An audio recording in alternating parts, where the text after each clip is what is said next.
Hola, bienvenido a tu podcast Urantia en audio. Nos tomamos el atrevimiento de insertar este mensaje antes de comenzar con el podcast para pedirte que por favor nos ayudes compartiendo este podcast con tus familiares y amigos. Por último, te dejamos saber que este podcast también ya está disponible en Amazon Music, Audible y Apple Podcast. Gracias.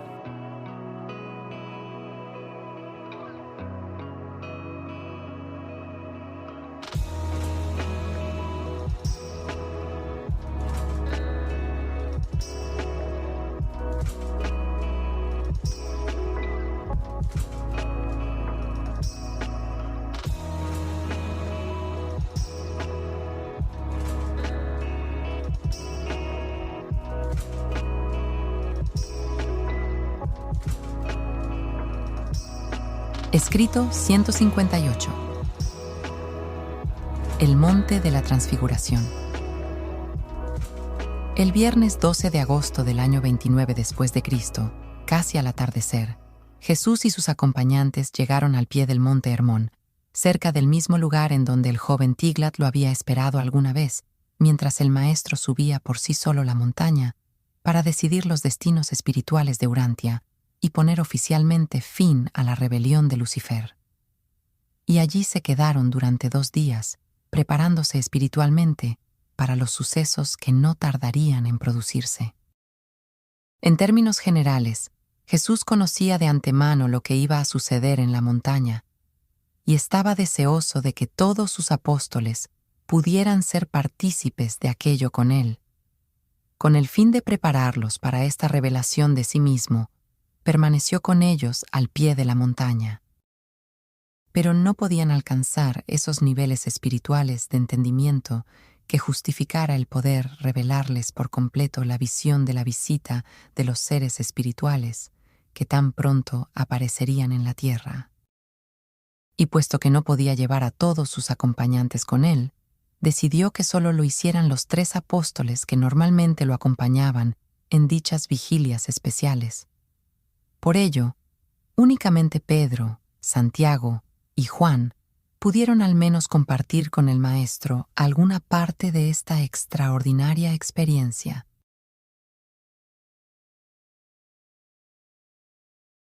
¡1! La Transfiguración. El lunes 15 de agosto, temprano por la mañana, Jesús y estos 3 apóstoles comenzaron la subida al Monte Hermón, algo que sucedió 6 días después de la memorable confesión de Pedro, ocurrida un mediodía, al borde del camino, bajo los árboles de morera. Jesús había sido llamado a ascender a lo alto de la montaña, él solo, para abordar importantes cuestiones que tenían que ver con el progreso de su ministerio de gracia en la carne, al estar dicho ministerio relacionado con el universo creado por él. Es significativo que este extraordinario acontecimiento se iba a celebrar estando Jesús y sus apóstoles en las tierras de los gentiles, y que, de hecho, ocurrió en una montaña de estas tierras. Alcanzaron su destino casi a medio camino de ascenso por la montaña. Algo antes del mediodía y, mientras almorzaban, Jesús contó a los 3 apóstoles algo de sus experiencias en las colinas al este del Jordán, poco tiempo después de su bautismo. Y también algo más sobre lo que le sucedió en el Monte Hermón con motivo de su anterior visita a este lugar, apartado y solitario. Jesús, cuando era niño, solía subir a la colina cercana de su casa y soñar con las batallas que se habían librado en la llanura de Esdraelón entre los ejércitos de distintos imperios. Ahora, ascendía al Monte Hermón para recibir las atribuciones que lo prepararían para descender a las llanuras del Jordán y acometer los actos finales de su ministerio de gracia en Urantia. Aquel día, en el Monte Hermón, el Maestro podría haber cejado en su lucha y haber vuelto a gobernar sobre los dominios de su universo, pero no solo optó por cumplir los requisitos exigidos a su orden de filiación divina, incluidos en el mandato del Hijo Eterno del Paraíso, sino que también eligió dar respuesta a la voluntad final y plena de su Padre del paraíso en aquel momento. En ese día de agosto, 3 de sus apóstoles vieron cómo rechazó ser investido con la total autoridad sobre el universo. Con gran asombro, observaron cómo los mensajeros celestiales partían, dejándolo solo para que pudiera dar término a su vida en la tierra, como el Hijo del Hombre y como el Hijo de Dios. En el momento de la alimentación de los 5,000, la fe de los apóstoles había llegado a su punto álgido, para luego caer rápidamente hasta casi su mínimo nivel. Ahora, una vez que el Maestro había admitido su divinidad, la debilitada fe de los 12 se elevó, durante las pocas semanas que siguieron, hasta su grado más alto, solo para después declinar paulatinamente.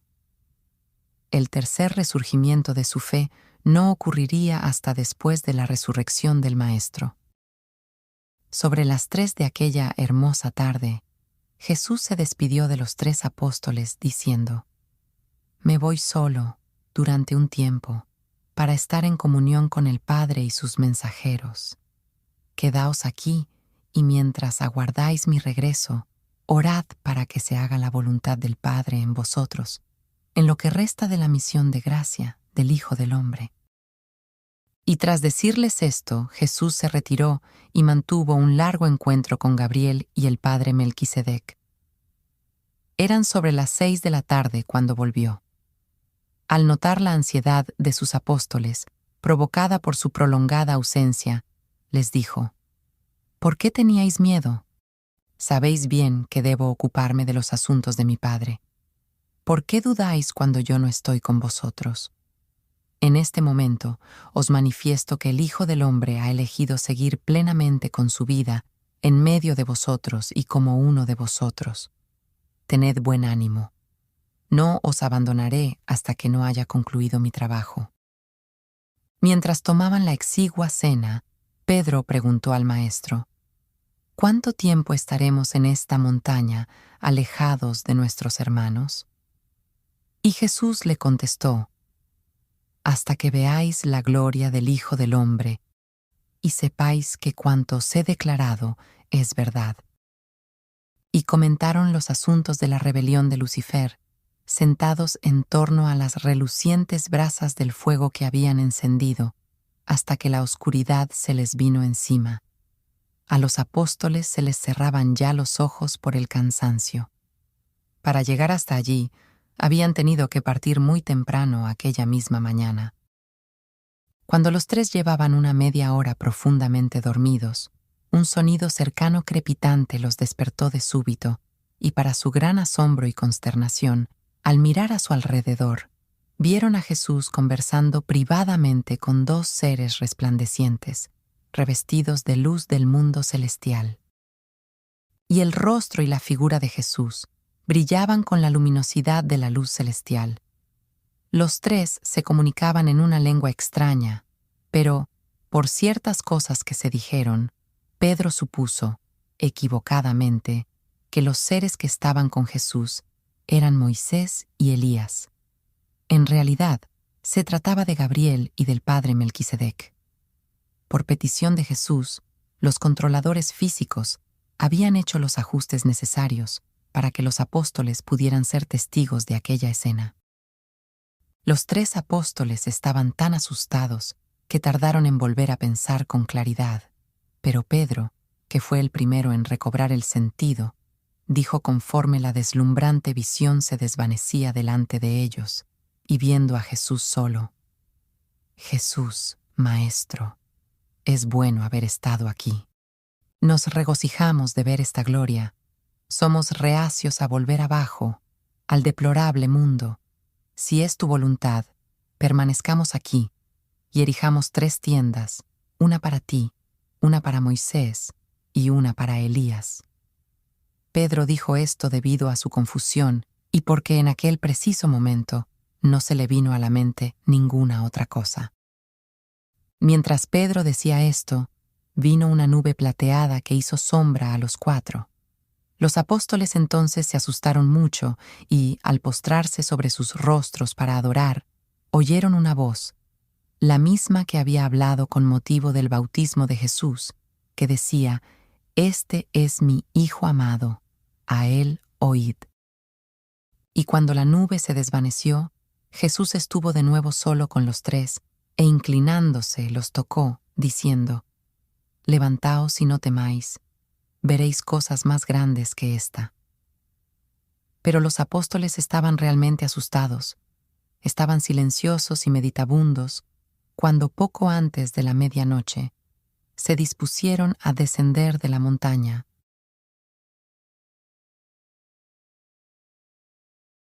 Dos. El descenso de la montaña. Durante casi la primera mitad de la bajada de la montaña, no dijeron ni una sola palabra. Jesús, entonces, inició la conversación. «Aseguraos de no decir a nadie, ni siquiera a vuestros hermanos, lo que habéis visto y oído en esta montaña, hasta que el Hijo del Hombre no haya resucitado de los muertos». Los tres apóstoles se quedaron conmocionados y perplejos por las palabras del Maestro, hasta que el Hijo del Hombre no haya resucitado de los muertos. Hacía muy poco tiempo que habían reafirmado su fe en Él como libertador, como el Hijo de Dios, y lo acababan de contemplar transfigurado en gloria ante sus mismos ojos, y ahora comenzaba a hablarles de resucitar de los muertos. Pedro se estremeció al pensar en la muerte del Maestro. Era una idea que le acongojaba, y temiendo que Santiago o Juan pudieran hacer alguna pregunta sobre esta afirmación, creyó que sería mejor desviar la conversación. Si bien, no sabiendo qué más decir, expresó el primer pensamiento que le vino a la mente, y que fue: «Maestro, ¿por qué dicen los escribas que es necesario que Elías venga primero antes de que lo haga el Mesías?» Y Jesús, dándose cuenta de que Pedro trataba de evitar cualquier alusión a su muerte y resurrección, respondió: «A la verdad, Elías viene primero para preparar el camino del Hijo del Hombre, que habrá de padecer mucho y ser despreciado. Pero yo os digo que Elías ya vino, y no lo conocieron, sino que hicieron con él todo lo que quisieron». Entonces los tres apóstoles comprendieron que les había hablado de Juan el Bautista como si fuera Elías. Jesús sabía que, si persistían en considerarlo a él como el Mesías, entonces Juan debía ser el Elías de la profecía.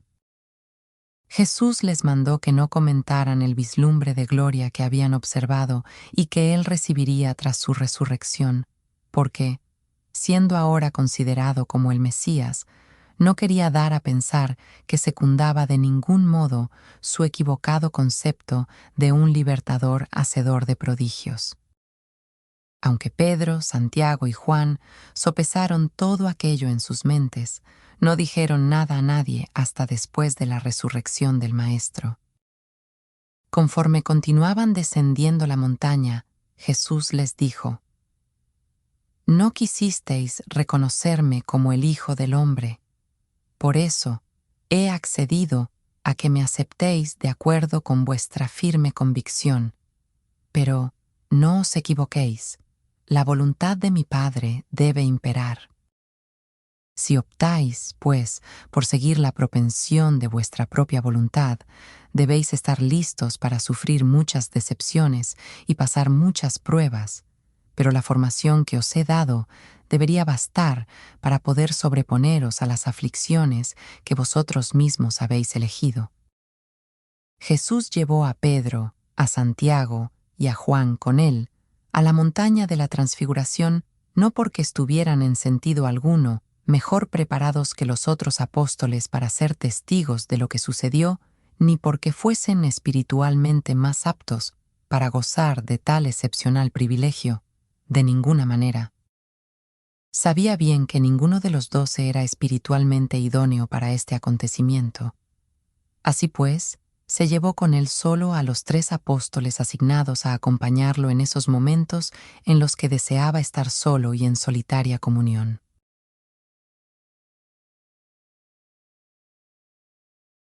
3. El significado de la transfiguración. Lo que Pedro, Santiago y Juan presenciaron en la montaña de la Transfiguración fue una visión fugaz de la celebración celestial ocurrida aquel día memorable en el monte Hermón. El motivo de la Transfiguración fue 1. El reconocimiento, por parte de la Madre Hijo Eterna del Paraíso, de la consumación del ministerio de gracia de la vida encarnada de Miguel en Urantia. En lo que respecta a los requisitos establecidos por el Hijo Eterno, Jesús recibió en ese momento la garantía de haberlos cumplido, y fue Gabriel quien trajo a Jesús esa confirmación. 2. El testimonio de la satisfacción del Espíritu Infinito en cuanto a la consumación del ministerio de gracia en Urantia, en semejanza de un hombre mortal, la representante en el universo del Espíritu Infinito, la compañera directa de Miguel en lugar de salvación y su colaboradora, siempre presente, habló, en esta ocasión, a través del Padre Melquisedec. Jesús acogió con beneplácito esta declaración del éxito de su misión en la tierra presentada a él por los mensajeros del Hijo Eterno y del Espíritu Infinito. Pero observó que su Padre no reveló que su ministerio de gracia en Urantia había finalizado. La presencia invisible del Padre dio testimonio mediante el modelador personificado de Jesús, diciendo: «Este es mi Hijo amado, a él oíd». Y esto se habló con palabras para que también las oyeran los 3 apóstoles. Tras esta visita celestial, Jesús buscó conocer la voluntad de su Padre y optó por proseguir su ministerio de gracia como mortal hasta su fin natural. Esto fue lo que la transfiguración implicó para Jesús.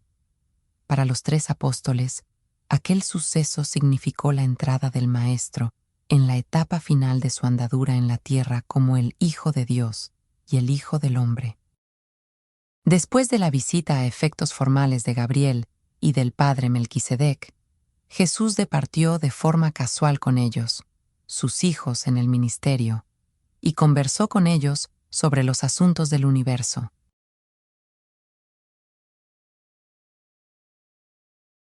4. El muchacho epiléptico. Poco antes del desayuno, en la mañana de aquel martes, Jesús y sus acompañantes llegaron al campamento apostólico.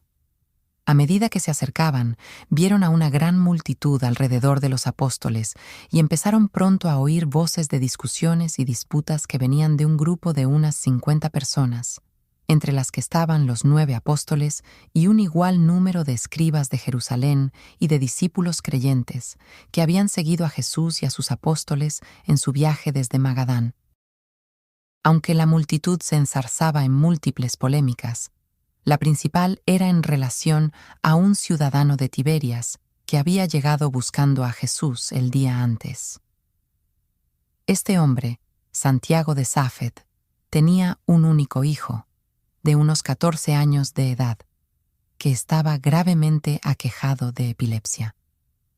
Además de esta enfermedad nerviosa, el muchacho estaba poseído por uno de esos seres intermedios errantes, maliciosos y rebeldes, presentes en la tierra y sin control, por lo que el joven, además de ser epiléptico, estaba poseído por un demonio. Durante casi 2 semanas, este angustiado padre, oficial de menor rango de Herodes Antipas, había deambulado por las fronteras occidentales de los dominios de Felipe, tratando de hallar a Jesús para rogarle que curara a su hijo enfermo, y no alcanzó al grupo apostólico hasta alrededor del mediodía de ese día, cuando Jesús estaba en la montaña con los 3 apóstoles. Los 9 apóstoles se sorprendieron e inquietaron bastante cuando de repente se les acercó un hombre acompañado de casi 40 personas que también buscaban a Jesús. En el momento de la llegada de este grupo, los 9 apóstoles, al menos la mayoría de ellos, habían sucumbido a su antigua tentación de debatir sobre quién sería el mayor en el reino venidero y qué puesto ocuparía cada cual en él. Simplemente no eran capaces de erradicar de ellos del todo la idea, por tanto tiempo anhelada, de la misión material del Mesías. Y ahora que Jesús mismo había reconocido la confesión realizada por ellos de que Él era realmente el libertador, había llegado a admitir al menos el hecho de su divinidad, no había nada más natural que, durante este período de separación del Maestro, se pusieran a hablar de esas esperanzas y aspiraciones que tan prioritarias eran en sus corazones. No había nada más natural que durante este período de separación del Maestro se pusieran a hablar de esas esperanzas y aspiraciones que tan prioritarias eran en sus corazones. Y estaban enredados en estas conversaciones cuando Santiago de Safed y los demás, que venían a ver a Jesús, se encontraron con ellos. Andrés se adelantó para saludar a este padre y a su hijo, preguntándoles: ¿A quién buscáis? Santiago respondió: Mi buen hombre, busco a vuestro maestro para que él cure a mi hijo enfermo. Deseo que Jesús eche fuera a este diablo que lo posee. Y entonces el padre procedió a relatar a los apóstoles que era tanta la gravedad del padecimiento de su hijo que muchas veces casi había perdido la vida por estas terribles convulsiones. Mientras los apóstoles escuchaban, Simón Celotes y Judas Iscariote se aproximaron al padre diciendo: Nosotros podemos sanarlo.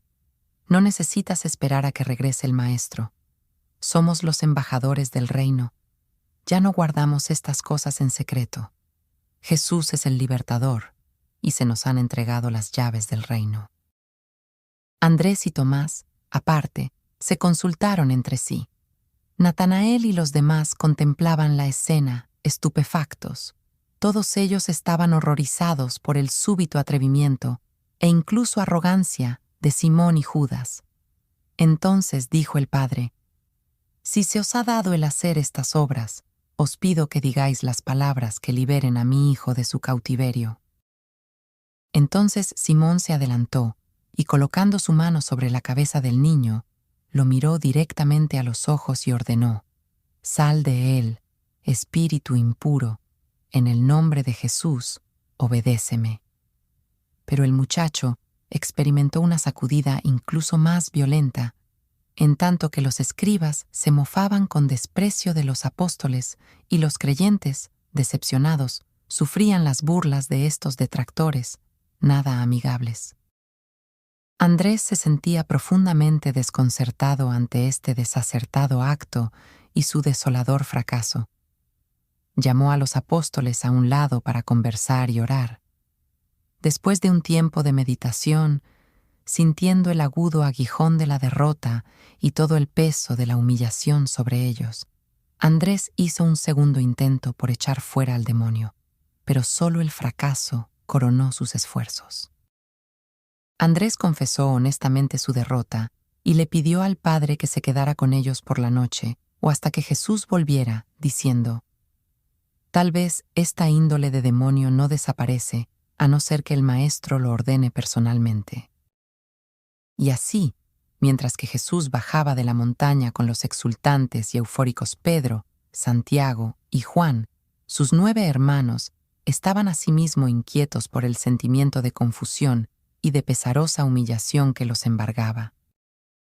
El grupo se sentía descorazonado y escarmentado, pero Santiago de Safed no desistió.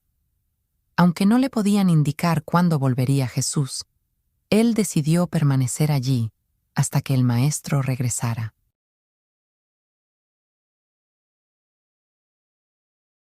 —5. Jesús sana al muchacho.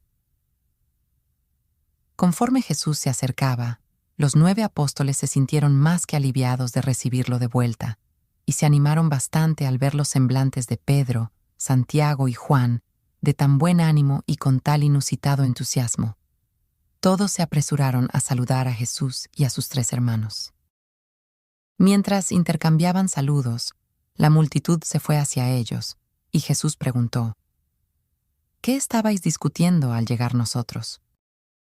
Pero antes de que los apóstoles, desconcertados y humillados, pudieran responder a la pregunta del maestro, el padre del afligido joven se adelantó y, arrodillándose a los pies de Jesús, le dijo angustiado: «Maestro, tengo un único hijo y está poseído por un espíritu maligno.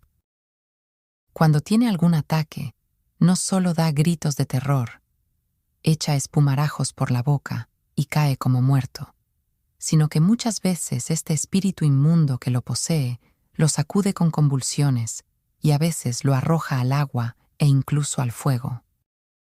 Con tanto crujir de dientes y a causa de tantas contusiones, mi hijo se está consumiendo. Su vida es peor que la muerte.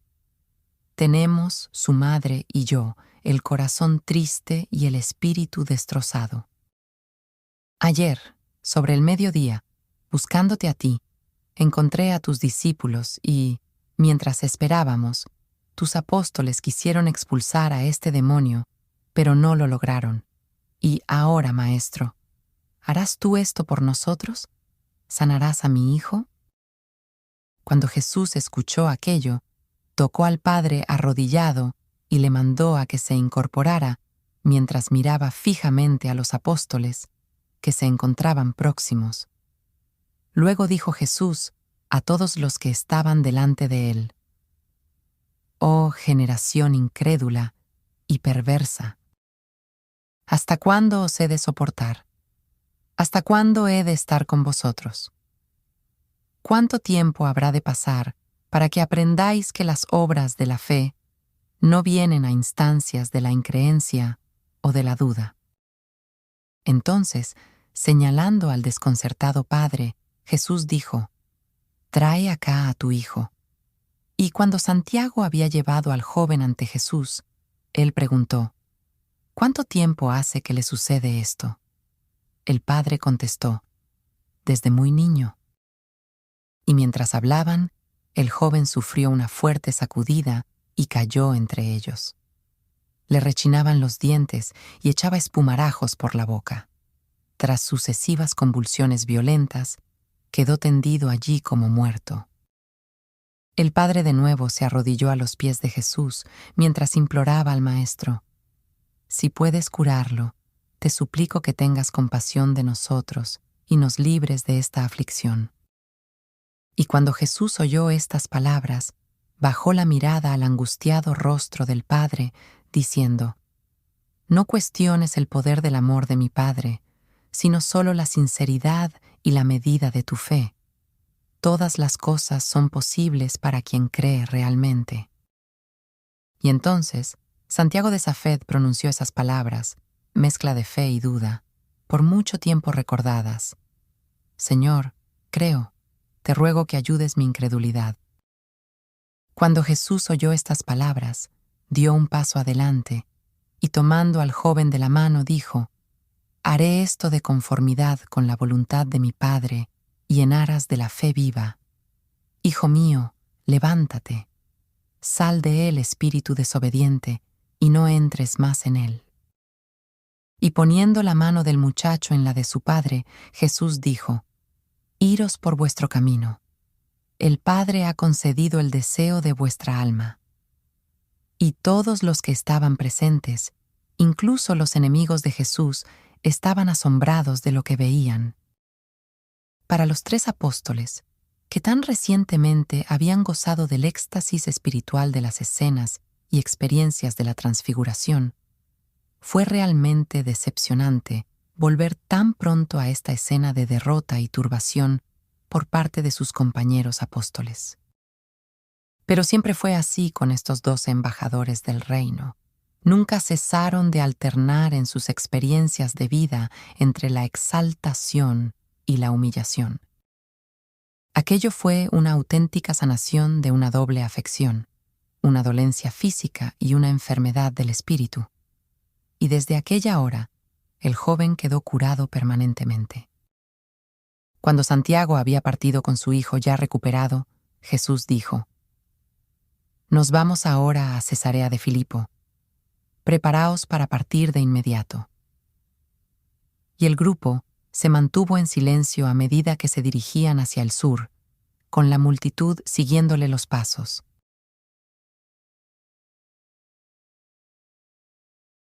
―6. En el jardín de Celso.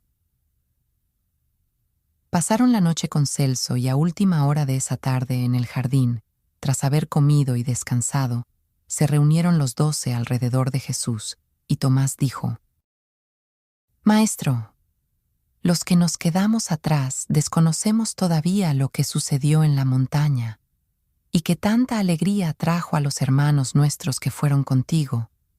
Pero viendo que lo que sucedió en la montaña no puede desvelarse en este momento, desearíamos que nos hables de nuestro fracaso y que nos instruyas en estos temas. Jesús respondió a Tomás, diciendo: Todo lo que tus hermanos oyeron en la montaña se os revelará a su debido tiempo. Pero os mostraré ahora la causa de vuestro fracaso en lo que tan insensatamente intentasteis hacer. Mientras vuestro maestro y sus acompañantes, vuestros hermanos, ascendían la montaña en busca de un mayor conocimiento de la voluntad del Padre y pedir una mayor abundancia de sabiduría para lograr llevarla a cabo, vosotros, que permanecisteis aquí vigilantes, con instrucciones para que os esforzarais por abrir vuestra mente a la percepción espiritual y orarais con nosotros, para que la voluntad del Padre se revelara con más plenitud, errasteis al ejercer la fe que tenéis a vuestra disposición, y en su lugar os rendisteis a la tentación de caer en vuestras antiguas y nefastas tendencias de procuraros un lugar preferente en el reino de los cielos, el reino material y temporal sobre el que continuáis pensando. Y os aferráis a estos conceptos erróneos, a pesar de que os he expresado reiteradamente que mi reino no es de este mundo. Tan pronto como vuestra fe capta la identidad del Hijo del Hombre, os dejáis, entonces, arrastrar de nuevo por el deseo egoísta de tener preferencias mundanas, y discutís entre vosotros sobre quién será el más grande en el reino de los cielos, un reino que, tal como vosotros insistís en concebir, no existe ni existirá jamás. ¿Es que no os he dicho que quien quiera hacerse grande en el reino de la hermandad espiritual de mi Padre, debe hacerse pequeño en sus propios ojos y ser, pues, el servidor de sus hermanos? La grandeza espiritual consiste en un amor y un entendimiento que se asemejan al de Dios y no en disfrutar del poder material para la exaltación del yo. En lo que vosotros intentasteis, y en lo que fracasasteis tan completamente, vuestro propósito no era puro, vuestro motivo no era divino, vuestro ideal no era espiritual, vuestra aspiración no era altruista, vuestra forma de actuar no se basaba en el amor, y vuestro objetivo no era hacer la voluntad del Padre de los cielos. ¿Cuánto tiempo os llevará a aprender que no podéis acortar temporalmente el curso de los fenómenos naturales establecidos, excepto cuando tales cosas estén en conformidad con la voluntad del Padre? Ni tampoco podéis llevar a cabo trabajo espiritual en ausencia de poder espiritual.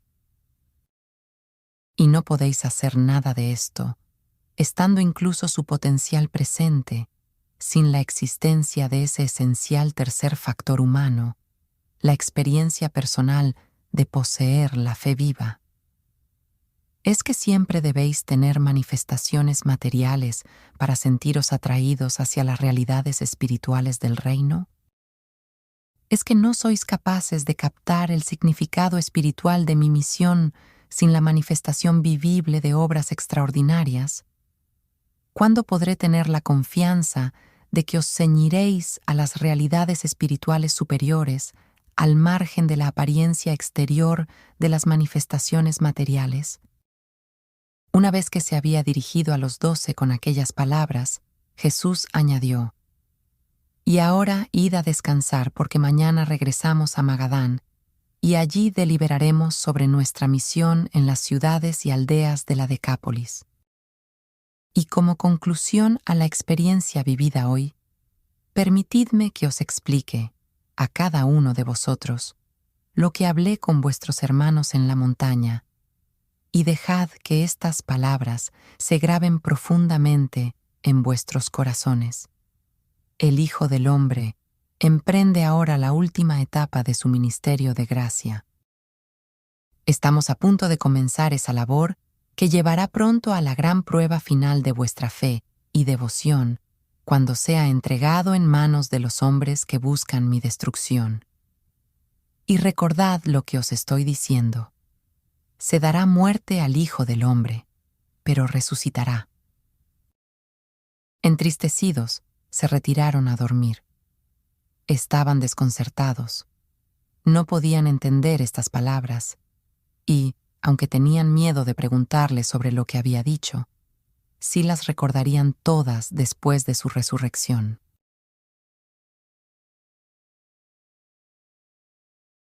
¡7! La protesta de Pedro.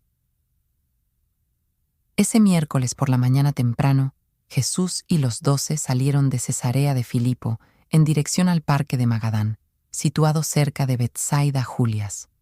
Los apóstoles habían dormido muy poco aquella noche, por lo que se levantaron temprano, y estaban pronto dispuestos para partir. Incluso los impasibles gemelos, Alfeo, estaban consternados por esta charla sobre la muerte de Jesús. Conforme viajaban al sur, justo más allá de las aguas de Merom, llegaron a la carretera de Damasco, y queriendo evitar a los escribas y otras personas que, como Jesús sabía, irían pronto tras ellos, mandó que continuaran hasta Cafarnaúm por la carretera de Damasco que pasaba por Galilea. Y lo hizo así porque era consciente de que quienes los seguían tomarían el camino al este del Jordán, creyendo que Jesús y los apóstoles tendrían miedo de cruzar el territorio de Herodes Antipas. Jesús intentaba eludir a sus detractores y a la multitud que iba en pos de ellos para poder así estar a solas con sus apóstoles aquel día. Continuaron con su viaje a través de Galilea hasta bien pasada la hora del almuerzo. Luego pararon bajo una sombra para descansar. Tras la comida, Andrés, dirigiéndose a Jesús, dijo: «Maestro, mis hermanos no comprenden tus profundos dichos. Hemos llegado a creer por completo que tú eres el Hijo de Dios, y ahora oímos estas insólitas palabras de dejarnos, de tu muerte. No entendemos lo que dices. ¿Es que nos estás hablando en parábolas? Te rogamos que nos hables directa y llanamente».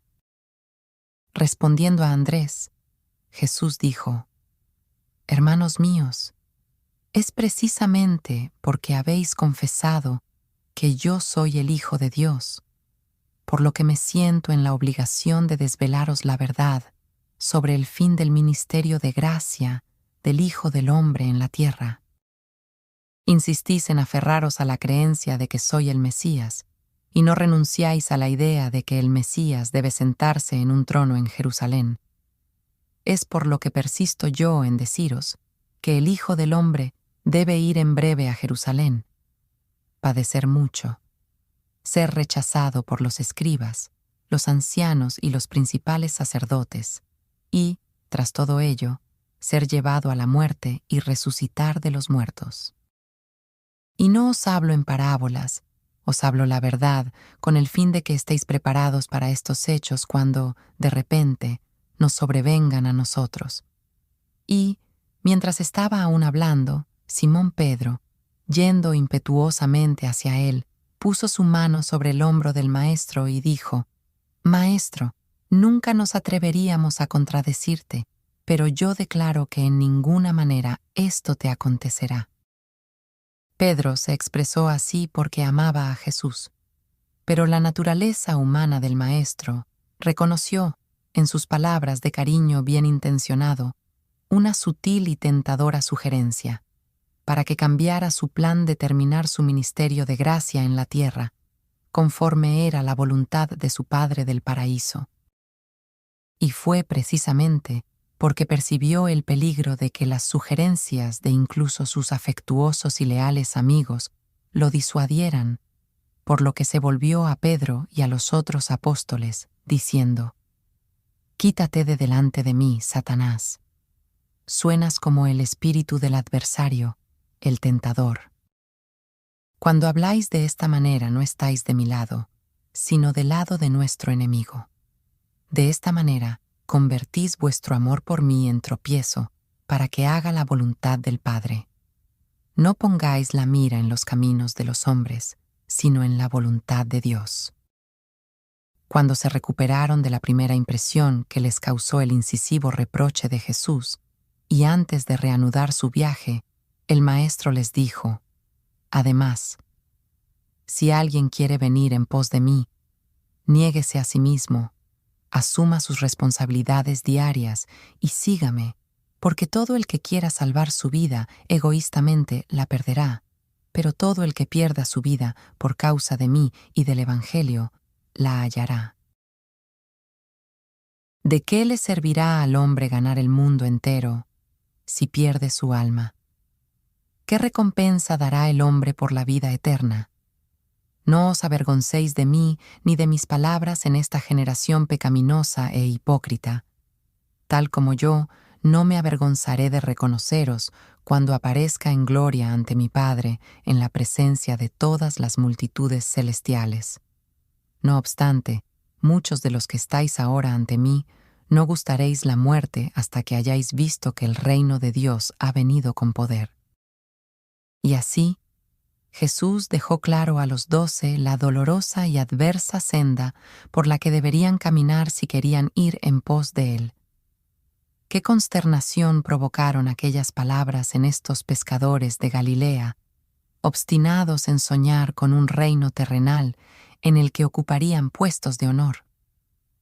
Pero sus corazones, leales, se conmovieron ante este valiente llamamiento, y ni uno solo de ellos se resolvió a abandonarlo. Jesús no los enviaba solos a la contienda. Él los conduciría. Solo les pedía que tuvieran valor para seguirlo. Lentamente, los 12 fueron captando la idea de que Jesús les decía algo sobre su posible muerte. Solo lo entendían de manera imprecisa, pero la afirmación de que resucitaría de los muertos no se les quedó de manera alguna impresa en sus mentes. Conforme pasaban los días, Pedro, Santiago y Juan, recordando las experiencias vividas en el monte de la Transfiguración, llegarían a un mayor entendimiento de algunos de estos asuntos. En toda la relación que los 12 habían mantenido con el Maestro, muy pocas veces habían visto ese destello en su mirada ni oído, como en aquella ocasión, esas repentinas palabras de reproche dirigidas a Pedro y al resto de ellos. Jesús siempre había sido paciente con sus fragilidades humanas, pero no cuando tenía que enfrentarse a una inminente amenaza que ponía en riesgo su plan de llevar a cabo, de manera implícita, la voluntad de su Padre durante el resto de su andadura terrenal. Literalmente, los apóstoles se quedaron atónitos. Estaban impresionados y horrorizados. No encontraban palabras capaces de expresar su dolor. Paulatinamente, comenzaron a darse cuenta de lo que el Maestro tenía que sufrir y de que ellos debían acompañarlo en aquellas adversidades. Pero no despertaron a la realidad de lo que estaba por acontecer, sino hasta mucho después de observar estos primeros indicios, que apuntaban a la inminente tragedia por la que el Maestro atravesaría en sus últimos días. En silencio, Jesús y los 12 emprendieron el viaje hacia su campamento del parque de Magadán, por el camino de Cafarnaúm. A medida que la tarde avanzaba con lentitud, los apóstoles, aunque no conversaban con Jesús, sí lo hacían bastante entre ellos. Andrés, entretanto, charlaba con el Maestro.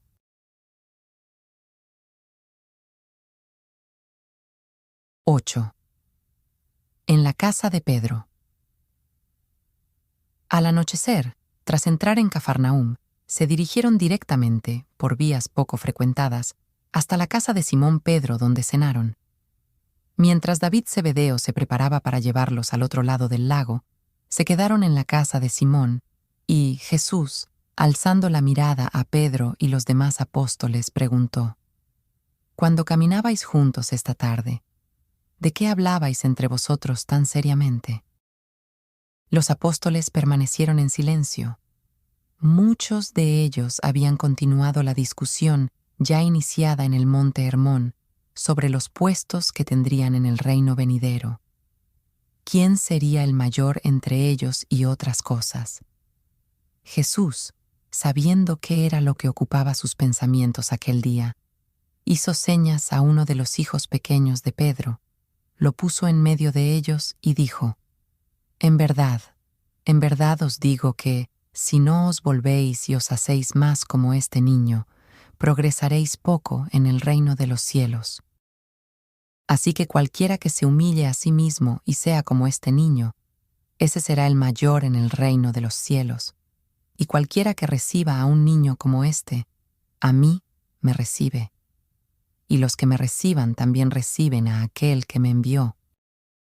Si queréis ser los primeros en el reino, procurad impartir estas buenas verdades a vuestros hermanos en la carne. Pero a cualquiera que haga tropezar a uno de estos pequeños, mejor le sería que le ataran una piedra de molino al cuello y se le arrojara al mar. Si lo que hacéis con vuestras manos, o lo que veis con vuestros ojos, son ocasión de transgresión en vuestro avance en el reino, sacrificad esos acariciados ídolos, porque os es mejor entrar al reino sin muchas de las cosas queridas de la vida que aferrarse a estos ídolos y quedar fuera del reino. Pero, sobre todo, mirad que no despreciéis a uno de estos pequeños, porque sus ángeles ven siempre los rostros de las multitudes celestiales. Cuando Jesús terminó de hablar, subieron a la barca y cruzaron navegando al otro lado, en dirección a Magadán.